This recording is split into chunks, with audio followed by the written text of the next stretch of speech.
Started. Welcome everyone to Black Women Get Fit.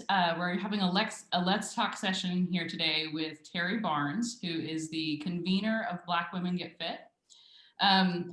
We are excited to have you all. Thank you for joining us.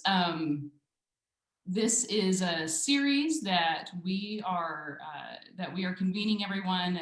The pandemic is accelerating many trends and big changes that were already in progress. And this Let's Talk series is a conversation with leaders in Kansas City to find out how that acceleration is happening locally for transportation, health, equity, and sustainability issues that are really core to KC's mission, as well as more intersectional issues that often overlap with our work. So things like racism, housing, economic development, and more. In this program today, we're going to talk with Terri Barnes of the NIA Project and Black Women Get Fit. Health issues like diabetes, COVID-19, chronic stress, and heart disease disproportionately affect Black women, and Terri is taking action to heal and strengthen minds, bodies, and souls with her hugely popular Black Women Get Fit event, and this brand new project that she's working on that we'll let her tell you about as we go on. This will be recorded. So if you have to skip out today, or if you'd like to share this with others, we're recording this today, and I'll share the link to this recording, as well as any follow-up links or more information in a follow-up email tomorrow. And I'll send that to all of you, everybody who registered. For right now, we're going to keep everybody muted just to keep the conversation flowing. So if you have questions while we're sharing today, go ahead and drop them in the chat box. And we'll be monitoring that and making sure that we get to answer those questions for you, as well as many of the questions that you shared when you registered for the event. Thank you all again for joining us. I'm going to turn it over to Laura Steele, who is our Education Director at BIPOC KC, and let her get us rolling. Thank you. And again, thank you to everybody who is attending. I am seeing some familiar names out here kind of in the crowd. So first I'd like to kind of start off by introducing Terri, and then we're going to let her get straight into her presentation. So Terri is an advocate for Black girls and women. She's the founder and president of the NIA Project. The project is an operating foundation that celebrates, invests, and reimagines possibilities for Black girls and women. For more than 15 years, Terri was co-founder and president of Tracy's Place, a community resource for girls and women, an organization that focused on mentoring and personal development.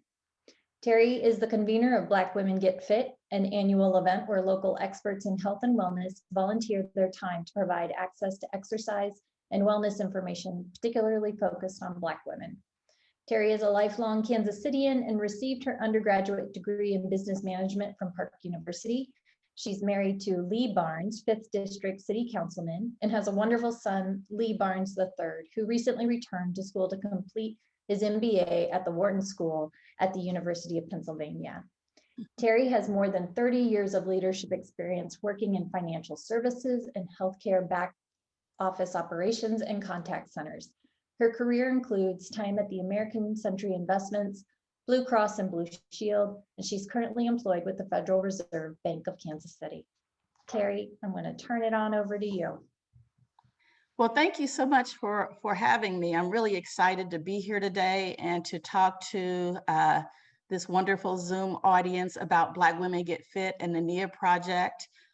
We just completed our 3rd annual Black Women Get Fit last weekend, or October 10th. Was that last weekend? Couple weekends ago. And we're just really excited about the opportunity for Black Women Get Fit and the impact we could possibly make in the community. And I just wanted to start by just talking about what Black Women Get Fit is and how it came about. It came about back in 2018. There is a national organization called Girl Track. And it is an organization that was founded by 2 friends. And they have a goal of getting 1 million Black women to start walking from a health perspective. There are all types of data around the challenges that Black women have, in particular with heart disease and high blood pressure. And I saw a statistic the other day that I don't know if it's accurate, but it said that 80% of African American women are obese. So Girl Track is a national organization, and they were planning to come to Kansas City to try to recruit more women to be a part of their national organization and to get them walking. And I happened to be on a walk with one of the Girl Track members who shared this with me. And I said, well, we can't let them come to Kansas City and not have some type of a showing. I was not aware that they were coming to Kansas City. So there are probably lots of other women who are not aware that they're coming to Kansas City. We need to come up with a gimmick. We need to come up with an idea to rally these Black women together so that when Girl Track comes, Kansas City can make a really nice showing. And before the walk was over, we came up with this idea to have an event. And the event was going to be like a pub crawl. And we were going to get on a bus. This was the original idea.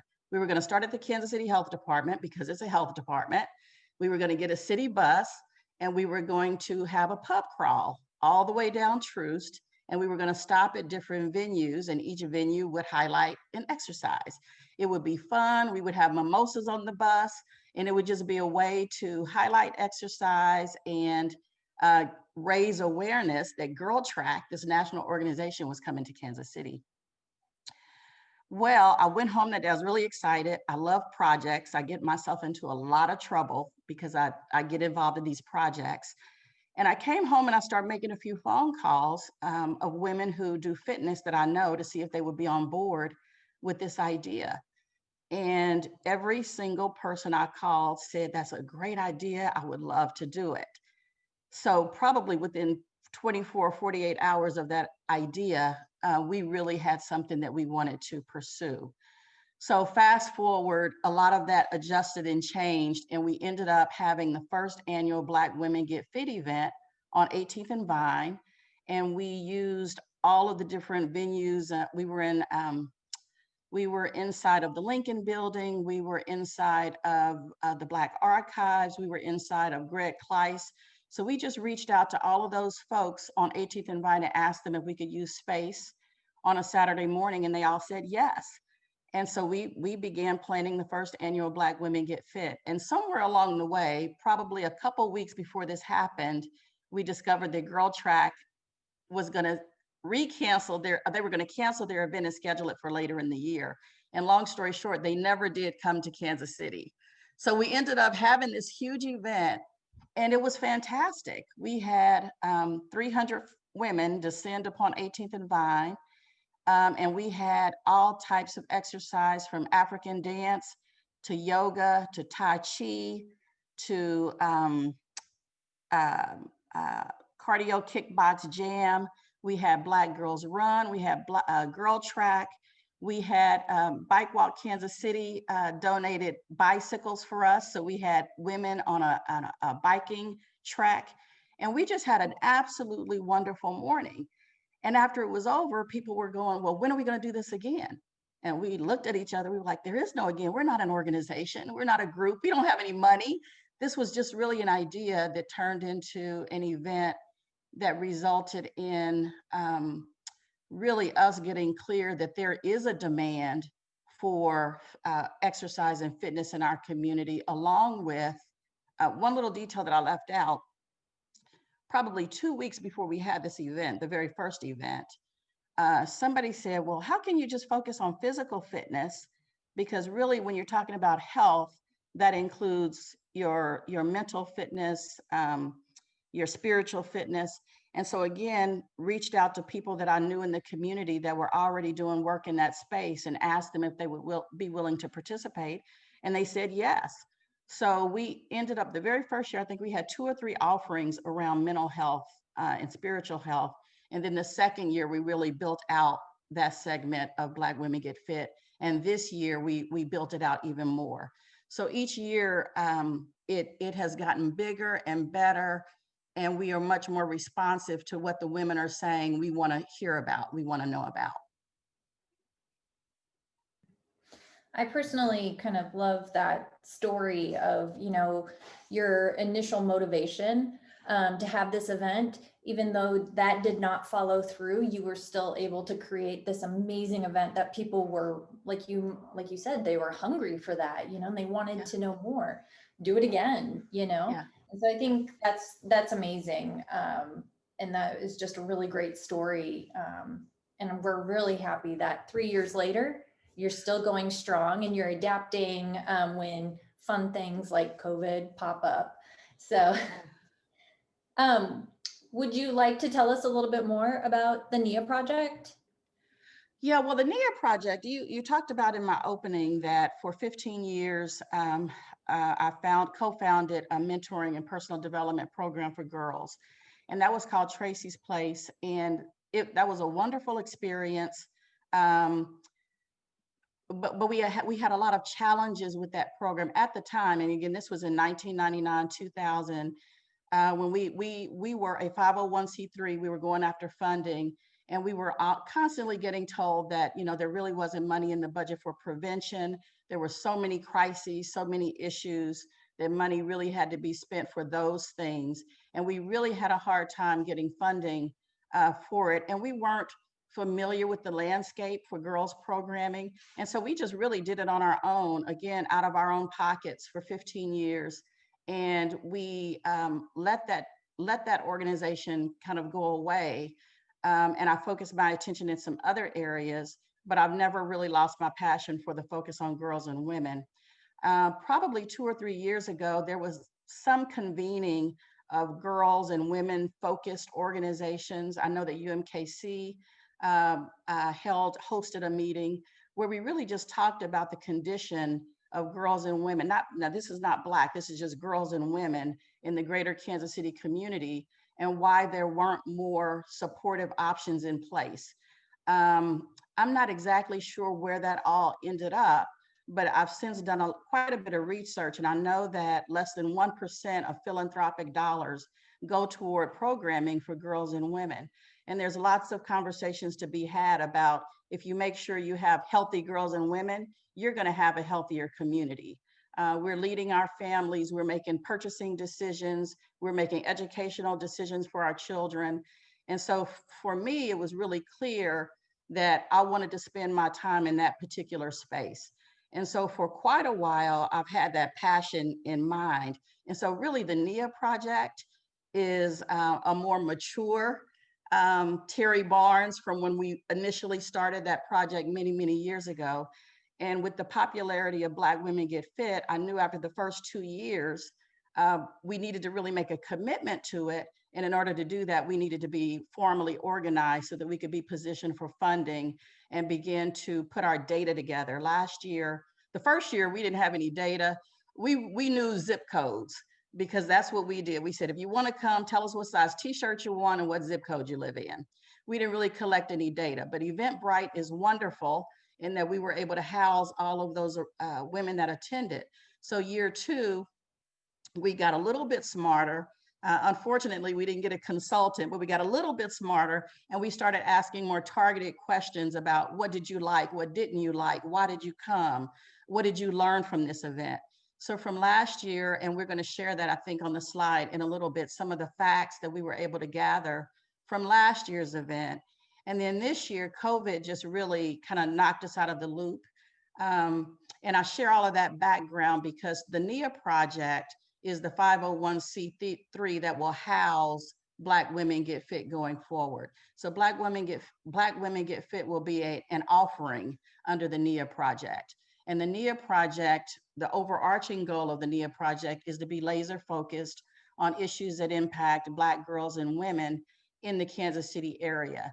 I used to want to save the world, but I have gotten, I think I've gotten a little bit smarter, and there's a lot of organizations and foundations doing a lot of good work in our community. And this is an opportunity for me to be laser focused in my community and make an impact right on the ground. And that's what the NIA project is all about. Our first well, I shouldn't say our first, because I think Black Women Get Fit is our first public offering that will continue, but we have a goal to have a girls' summer school in 2021. And we think that that is very ambitious, but with all this happening with COVID, all the stories that I'm hearing from just my personal family and friends that are dealing with online learning, we think that we're going to be challenged when school is out this May 2021, and there's going to be some significant gaps. And so what we hope that we'll be able to provide is a summer offering that will try to rectify what's happening in the country right now. Yeah, we, definitely can, sympathize with that. Again, with everybody on remote learning, more and more happenings taking place through Zoom and whatnot, we're, not really able to be as physically active as we were in our other pre-COVID lives. And so I love that idea of, presenting girls with the opportunity again to kind of get back on track, and have that hyper focus. I'm a very optimistic person. And so I'm like, don't give up on your dream of wanting the world, but I understand, definitely making the place that you call home the high priority. And we, I think that, again, this will be amazing. And, hopefully out of this, we will also have some partners on the call, Yeah. who, you're definitely kind of striking a bell with. And so, Yeah. I'm sorry, I don't want to cut you off.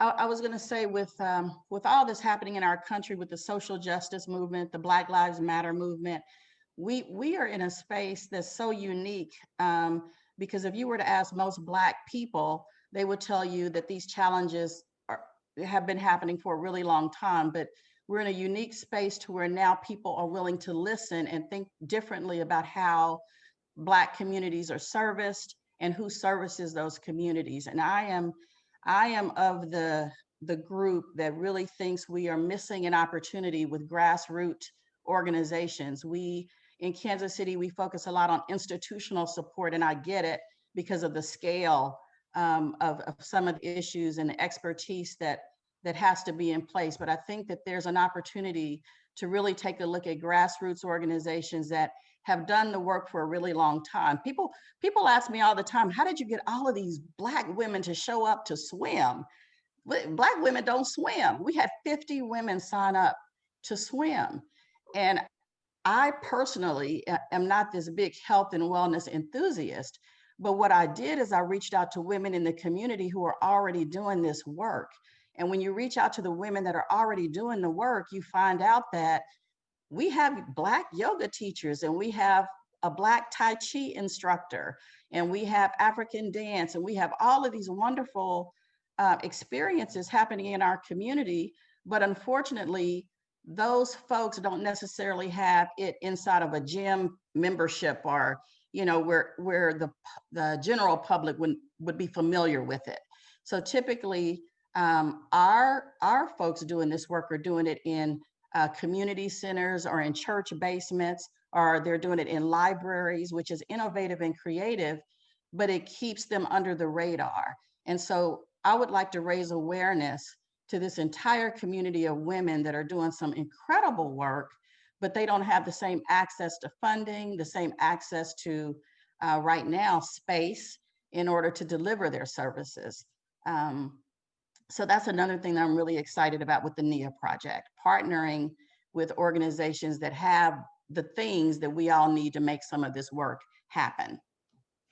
Yeah, sharing resources, is only going to make the community better and, help everybody meet their goals that much sooner. So earlier you had mentioned a presentation. And so if you are ready, I'd like to give you that chance to share the screen and go ahead and walk us through it.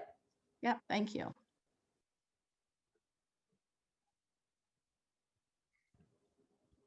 Liz, there we go. So these are our 2019 participant results. We're preparing to send out 2020, but this is based on last year. And the first page just really talks about the demographic, the age group that responded. And we had a lot of conversation about this demographic because, as you can see, our target audience was 35 and above. And there was a question about, well, where were the young women? And we had some conversation about that. The Black Women Get Fit Committee, guess what? We are all 40 and above. And so we were very intentional. Even last year, we knew this was the case, and we reached out to younger instructors. We really looked at, you know, where's this population of people that we want to attract? So this year, I think that will look a little bit different. We're thrilled with that because we know that those are the age groups when you talk about high blood pressure, hypertension, some of the other challenges that we have, heart disease. That is the target audience that really needs to get this information and activity. Next slide, please.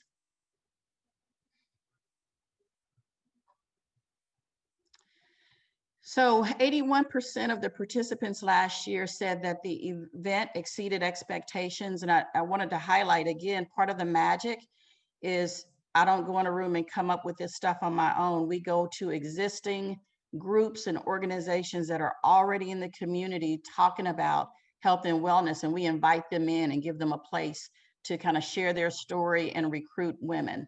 And here you see reflected Black Girls Run with Kamiko Gilmore and Marva Smith, and then Girl Track. Cassandra Coffey is one of the members here in Kansas City. So I really got excited about this. I'm not a statistician and I don't do research. And so one of the things that we put in our survey was just asking them, as a result of attending the event, and they could select from this list or they could give us their own list. And we were just thrilled to see the numbers. 73% of women said that they were encouraged to continue working toward their health and wellness goals. 61% inspired and excited to spend the morning with like-minded women. And then 64% motivated to make health and wellness our priority. We were thrilled with those numbers. Next slide. And of course, you know, we wanted to answer the question too that everybody was asking us, you know, how did you get 300 and 400 last year, 500 women to pre-register to come to this event where you're going to be talking about health and wellness? We can't get 10 people to come and talk about health and wellness. And the magic to that is we don't start with more, obesity or high blood pressure or heart disease, or you need to eat better. We don't start with that. What we really start with is, here's an opportunity for community for us to come together. And that's what we heard. There are so many individual comments about just the opportunity to come together with a group and do this work was a win. Representation really does matter. And although Kansas City has so many health and wellness options in our community, when we go into those places, the people don't look like us. There may not be music that is familiar to us. The other thing that we joke about is even in the body makeup of the instructors, they don't welcome us in because our body structure looks so different. So when you have something that is intentionally created for our audience, we get a really good response. Next slide. So we asked what worked and what didn't. I've talked a lot about the what we liked. On the bottom, what we didn't like. We like stuff. And so one of the messages we as organizers got loud and clear is we want to make sure that we have all the things that you would expect to have when you come to an event. And again, the things that we tried to talk about is, until now, this event has been self-funded. We haven't received any grants from any organizations. And so we've been purchasing all of these things ourselves. And so we did run out of t-shirts the second year, healthier snacks and gluten-free snacks, and then options for women with disabilities. And I mean, that really struck a chord for me because we didn't think about that. And to be able to say that we didn't think about that, and how can we think about it and make it a much more broader offering for the entire community. Next slide, please. And again, more work on how we could improve it. Very loud and clear, the women wanted to come back together. And what that means is at the end of the event, once you go to your last demonstration session, we just dispersed. And so what the women said is after that last session, we would have loved to have an opportunity to come back and get together and either talk about what we just done or hear from a speaker or have some opportunity to come back together and reconvene. Better food and drinks again. And again, a more offering around workshops that help us with how we're feeling and how we're thinking, not just our physical fitness. Next slide, please. And then the additional feedback is we need to do this more often than once a year. The fact that it's free is not lost on us. We think we talk a lot about this because again, it's been self-funded, but there's been a lot of conversation about, well, what if we just ask for $10 or what if we would just ask for $5?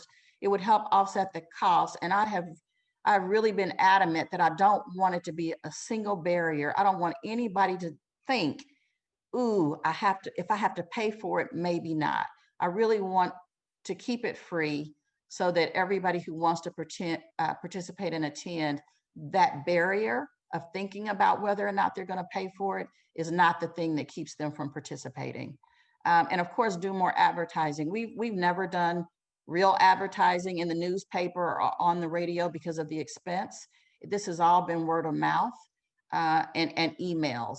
And so I think as we go forward and as we grow and as we introduce more parts to it, we certainly would want to make sure that all corners of the community are aware of it. I think that was the end of the formal as far as the data we have, and these other slides are just fun examples of the classes. This is our yoga class and African dance. This is at the end of an event, and this is the Black Girls Run group celebrating. Cardio kickbox with Nikki Fit. Nikki has been in our community for many years in libraries. We call her the Pied Piper because she has a huge following of women getting fit. These are two ladies who did our Mind and Soul workshop. I am so embarrassed because I cannot think of her name off the back. She is the founding director of the All Girls School here in Kansas City. And the lady on the right is also, she's a diversity expert, and they both came in and we met at the Mutual Musicians Foundation, and you'll see the workshop pictures of that on the left-hand side of the screen. Evelyn Boswell, that's the diversity expert's name. This is Dee Barker. Some of you have heard of Jim Nunnally and Nana Nunnally. That's Nana Nunnally in the back. She's doing some soul line dancing. So again, that's one of our offerings. Dee Barker has done this for over 20 years in the community. Again, just other examples of a variety of the classes that we offered. That is a picture of some of the committee members. That's myself in the middle, along with Estelle Brooks with Fit for You is for You. And the lady on the far right in all Black, her name is Erica. And Erica has lost over 130 pounds, and she was our special guest speaker last year and got a huge, huge response. And right now she teaches spin classes. And some of you may have heard that every Sunday morning at 7 o'clock, a group of these women meet at the Paseo steps. And so she leads a team that exercises on the Paseo steps every week. And back behind my shoulder is Kamiko Gilmore, who is one of the ambassadors for Black Girls Run. Barbara Garvin, who is on the committee. She actually works for Rockhurst University. And then the young lady on the front, and again, her name escapes me, but she taught one of our classes. She has her own fitness organization here in Kansas City as well. And this is our little powerhouse. I learned last week when she delivered Tai Chi. This woman is 73 years old. I had no idea. But she has been with us since the beginning, delivering Tai Chi, and it's one of our most well-attended classes. Her name is Carolyn King. Another just group photo after a class. And this it was Bayou on the Vine. This is the restaurant where we started. And the lady that you see, her name is Chris Omni. She, at the time, she lived in Topeka, Kansas.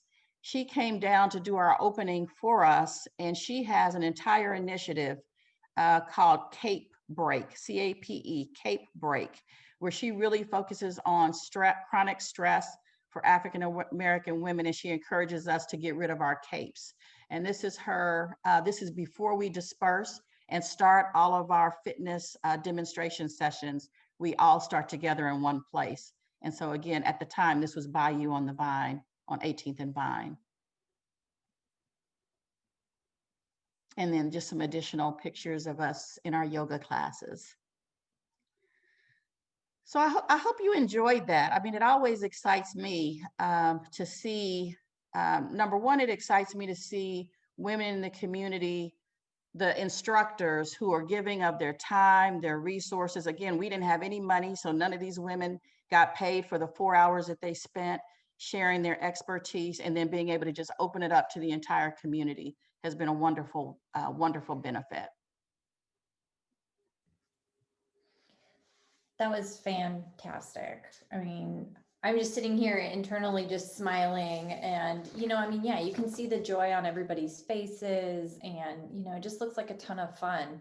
I wanted to kind of come back to a question that I had written down regarding the ability to find funding, you know, and from your time at Tracy's Place, you know, and then having done all the hard labor and work to get Black Women Get Fit, you know, as a reoccurring event and whatnot, have you found since then the ability to do funding for something as programmatic as this any easier, or any unique experiences finding that funding?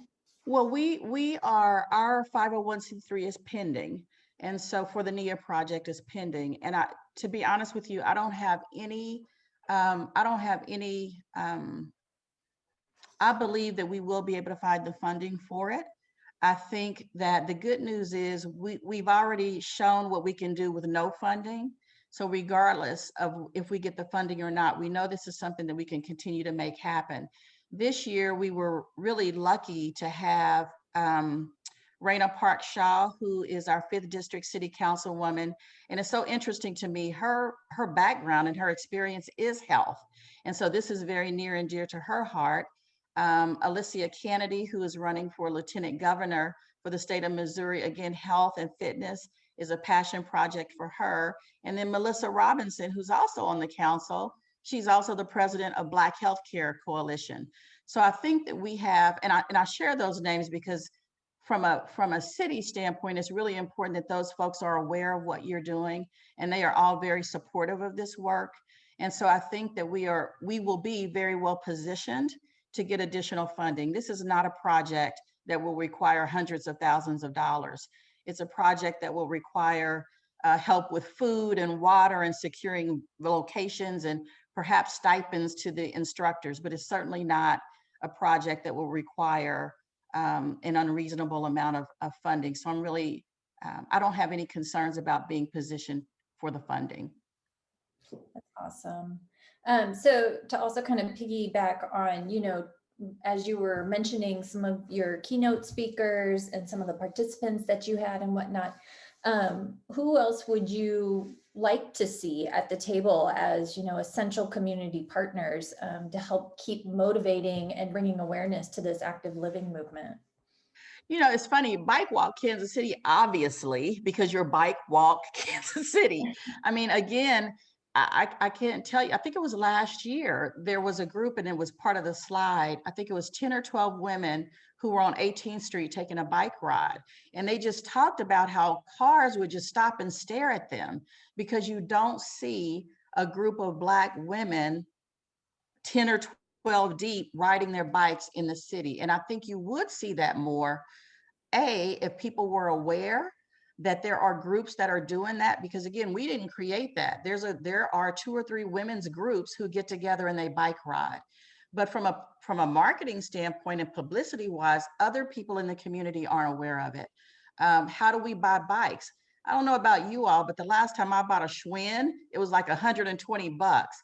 These bicycles nowadays are $500, $600, $800, $1,000. So just understanding, how do you purchase a bike? What are the things that you look for? There's so much education that goes into those things, and we need to figure out ways to make that process easier.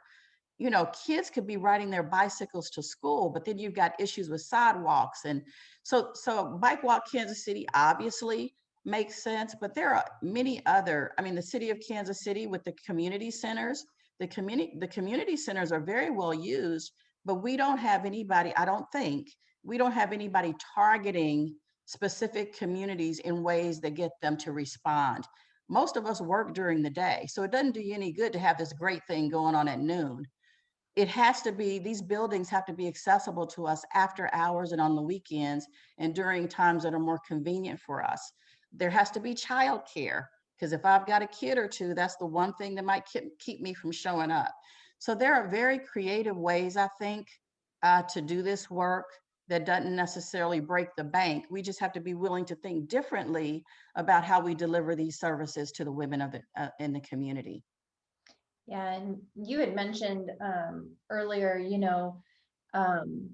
being very sensitive to what the community feels comfortable engaging in, and so I think you're hitting on that note again, that coming to where people are at and making sure that they're comfortable in their space and then engaging them from there, instead of, always coming to some glamorous workout studio, with people who, don't look like you or whatnot, can be very intimidating.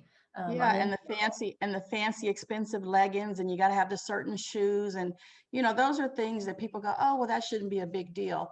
But again, I go back to, if it causes any person to hesitate when health and wellness is already, I mean, you have to prioritize it.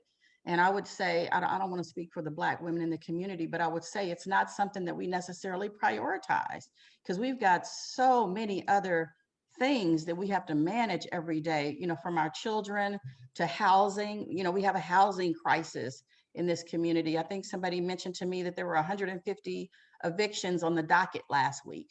I mean, there are so many things that as Black women we struggle with on a day-to-day basis.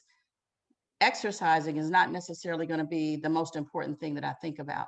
So we have to figure out ways to make it easier for them to access it and be available to them. And when they show up, it has to be an experience that feels good. If it doesn't feel good, they're not going to come back.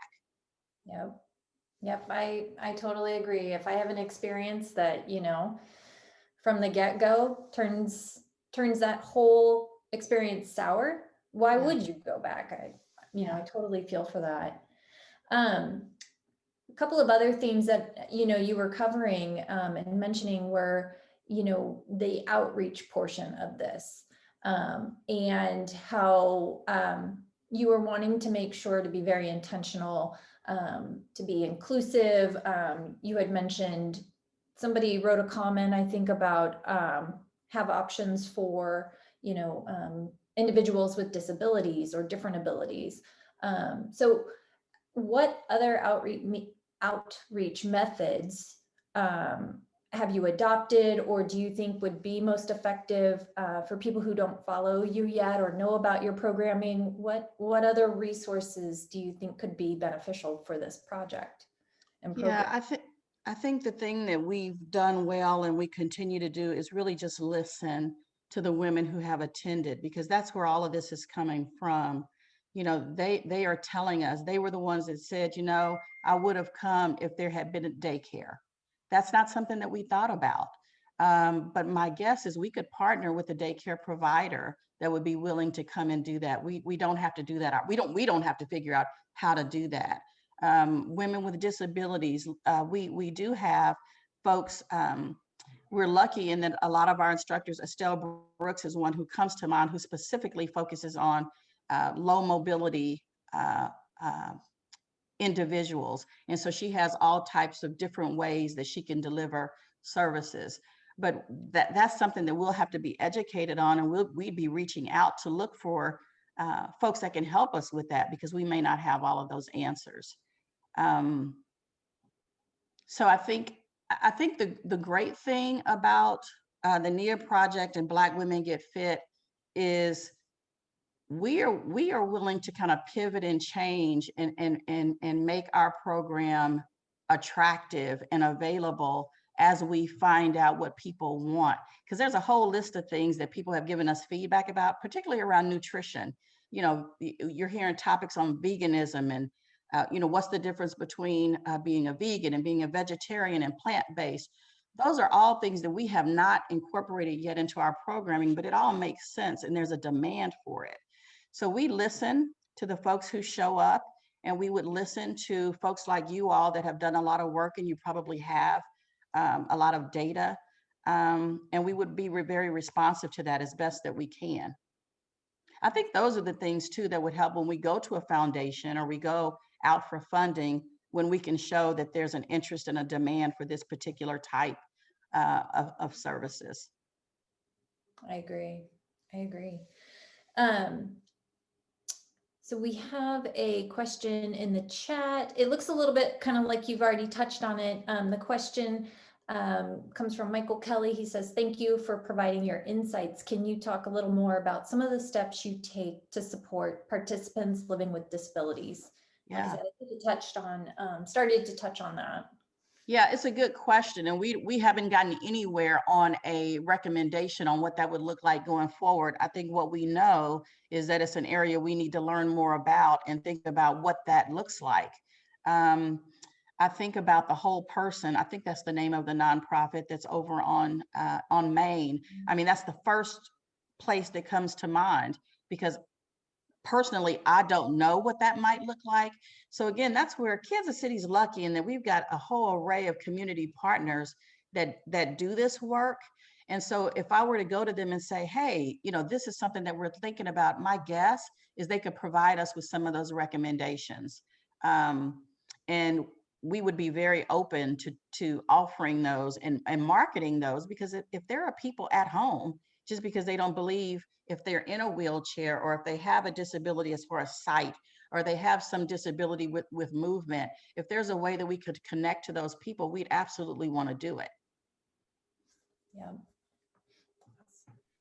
This was a question that came in from registration, and will Black Women Get Fit continue to be only an annual event? Have you considered doing it quarterly? That question comes up every year. And I was able to say the first 2 years, I was able to say, we're not even an organization. So no, this is just an idea. But the NIA project is our commitment. The NIA project is what's going to allow us, becoming a 501c3 will allow us to make the commitment to, at a minimum, have it once a year. The committee strongly is interested in having something in the spring and something in the fall, and figuring out a way that we can have a monthly focus. So even if it's not a full-fledged event where we convene, perhaps it's a workshop on a particular topic. Maybe we spotlight a woman who is doing this work and we spotlight her business.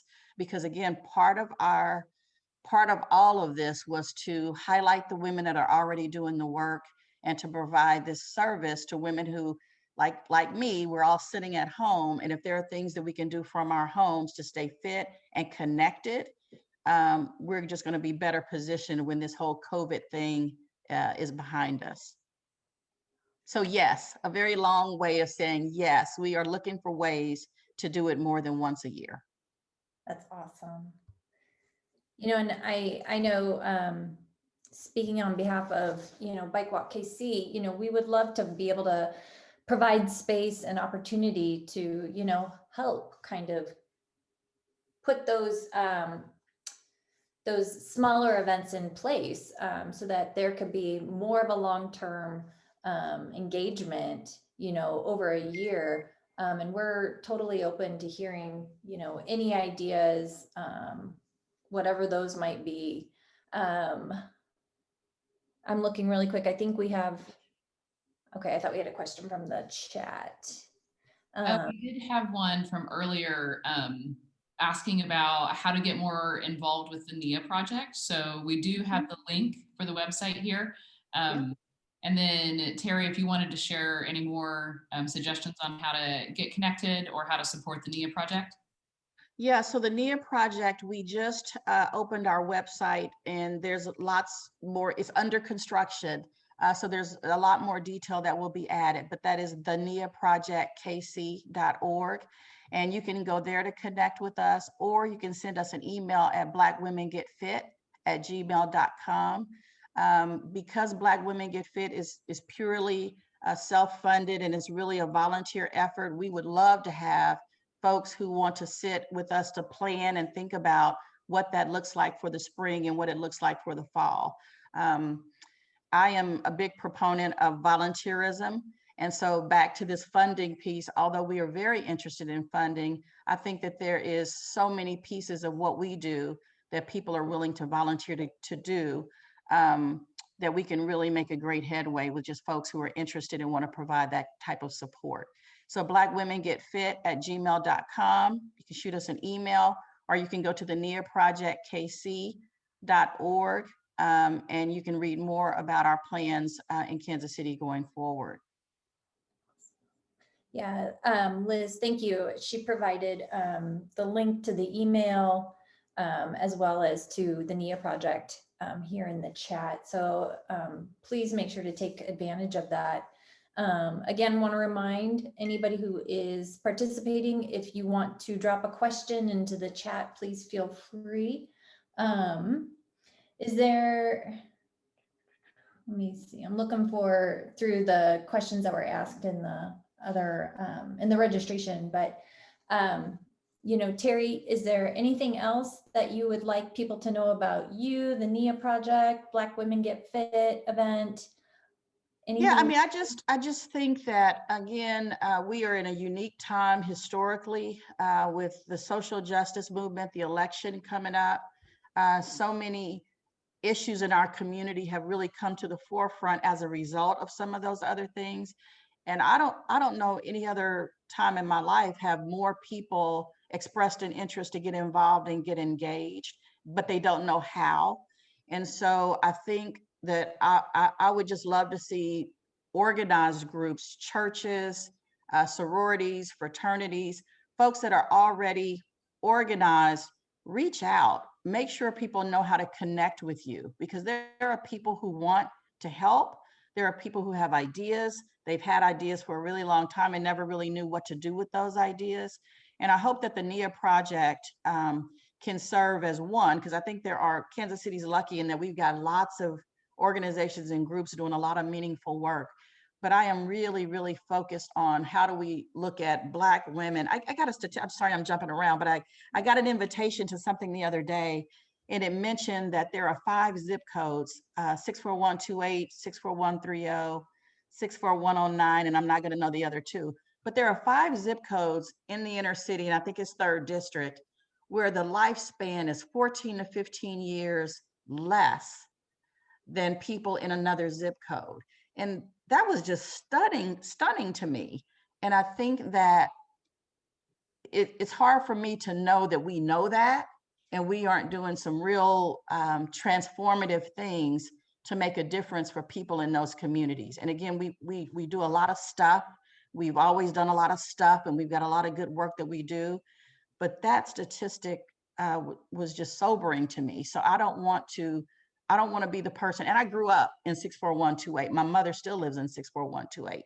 So I don't want to be the person who knows that, and I go about my day-to-day life drinking mimosas and having happy hour.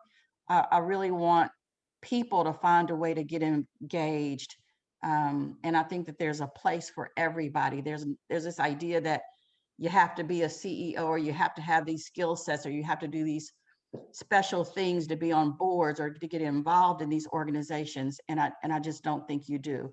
We need people with passion and people with time. And I think we can really make a difference in this community. Well said. Well said. I am paying attention to our time. We have about 5 minutes left. Again, if there's any other questions or anything you want to relay to Terri, feel free to put it in the chat. Liz, I am going to kind of let you take over to help wrap us up. Terri, this was wonderful. Thank you. Thank you for the opportunity. I appreciate it. Yeah. All right. Thank you, everyone, for joining us today. This has been a really excellent conversation, and I would like to compliment Terri and the entire committee and group with Black Women Get Fit and the NIA Project.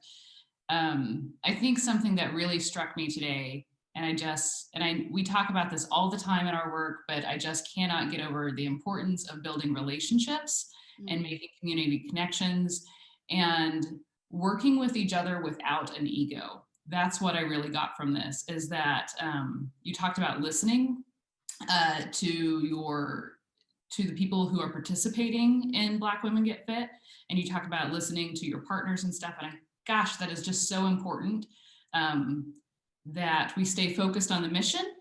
And the mission is to serve people, right? The mission is not to like put our name on something or have like our program be the program. Our mission is to serve people. And I just, whew. Can I say one more thing? You just reminded me of something that I just have to say this. The other thing is we've got to be able to listen. And I think we are in an environment where people are afraid to say things because they're scared to death. They're going to say the wrong thing. I think the disabilities is a great example. We didn't think of it. But I don't want to be drugged through social media because we didn't think of it, or I don't want to be, you know what I mean? We are so afraid to say, you know what, I didn't think about that, but let me learn about it. Let me figure out how we can incorporate it. And this, my son calls it cancel culture, but we're in this environment to where everybody is so sensitive about everything. And I just think that when people come to the table with a pure heart and good intention, we have to give them room. As long as, to your point, as long as the mission is the same, we have to give them room to be able to learn and grow. Gosh, Terri, I am verklempt. So yes, to all of that, I agree. I don't need to say anything more. You already got it. So thank you, Terri, for joining us today. Thank you for coming to this space and letting us work with you. And we are so excited for everyone who joined us today. Thank you to those of us who commented in the chat box. Very encouraging and empowering. I totally agree with that. So thank you for everyone. If you want to get involved, once again, you can email blackwomengetfit@gmail.com. You can visit www.theniaprojectkc.org, and that's NIA, N-I-A. You can also find Black Women Get Fit on Facebook. And view some of the past events and some of the interaction from there. I would like to quickly share my screen here and thank our sponsors, because we have some funders and sponsors who have very generously made this possible today. I would like to thank the Health Forward Foundation and the Hall Family Foundation, Enterprise Bank, Blue Cross Blue Shield of Kansas City, My Sidewalk, the Shoemaker Family Foundation, and of course, our BIPOC KC members and sponsors. This has been an unusual year for every nonprofit and for everyone, and we appreciate the flexibility of our sponsors and our funders and our members in allowing us to flip to something like this. And do you know what? It's so valuable. It turns out that this is a pivot that we've made, and it's been a great resource, I think, for the community and for folks who join us for these virtual events. If you would like to get more involved with BIPOC KC, please text BIPOC KC to 52886. That will put you on our advocacy email list. We want you to get involved. And just like Terri was saying, we've got some real challenges in our community, and we all want to work. I know that this is on all of our hearts, and we all want to work to make Kansas City a better place. And so if you will join our advocacy email list, we will keep you up to date on options and opportunities to make that happen. Thank you to all of you for joining us. Thank you again to Terri. Thanks to Laura for hosting us today. Have a great afternoon. Keep an eye on your email tomorrow. I will send that follow-up email to all of you, including the recording from today, as well as some links and other important information from our conversation. So thanks. Have a great afternoon. Thank you. Bye. Bye.